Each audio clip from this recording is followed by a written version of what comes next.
Docs coin को Telegram पे withdraw लेने के लिए सबसे पहले क्या करेंगे, वॉलेट पे ओके करेंगे, और अगर पहले से तो ठीक नहीं है तो कनेक्ट डिफरेंट वॉलेट करेंगे, और उसके बाद क्या करेंगे, ओपन वॉलेट इन टेलीग्राम पे ओके कर देंगे। ओके करने के बाद आपको यहाँ पे कनेक्ट करना है, कनेक्ट करेंगे, कनेक्ट करने के बाद बैक कर लेंगे। अब इस तरह से आ जाएगा। इस तरह से आने के बाद क्या करना है, डिपॉजिट टू एक्सचेंज पे ओके करना है, वॉलेट इन टेलीग्राम करना है।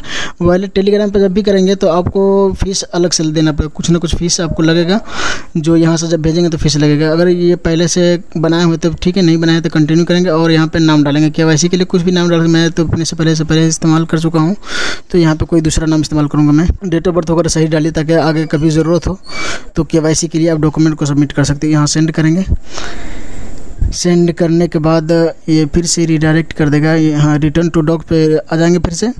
उसके बाद आप यहाँ पे क्या करेंगे, यस कीप गोइंग यहाँ पे ओके करना है। ओके करने के बाद आपकी विड्रॉ आई कंफर्म पे ओके कर देंगे। ये टेलीग्राम वॉलेट के लिए विड्रॉ कंफर्म हो गया। अब क्या है, जब भी आपको विड्रॉ मिलेगा ये टेलीग्राम वॉलेट पे ही विड्रॉ मिलेगा, और वहाँ से एक्सचेंज पे भेजने के लिए आपको कुछ न कुछ फीस लगेगा, वो हम उसकी जानकारी दे देंगे। अगर बायबिट पे अकाउंट बना पा रहे हैं तो बायबिट पे अकाउंट बनाइए, वहाँ पे आपको भेजने के लिए कोई भी फीस नहीं देना होगा। उसके लिए मैंने अलग से एक वीडियो बना दी है, वो वीडियो देख लीजिए। वहाँ अकाउंट बनाइए, केवाईसी कीजिए, केवाईसी करके वो आईडी सबमिट कीजिए, सबमिट करके वहाँ विड्रॉ लीजिए। वहाँ विड्रॉ लेने पे आपको अलग से कोई भी फीस देना नहीं।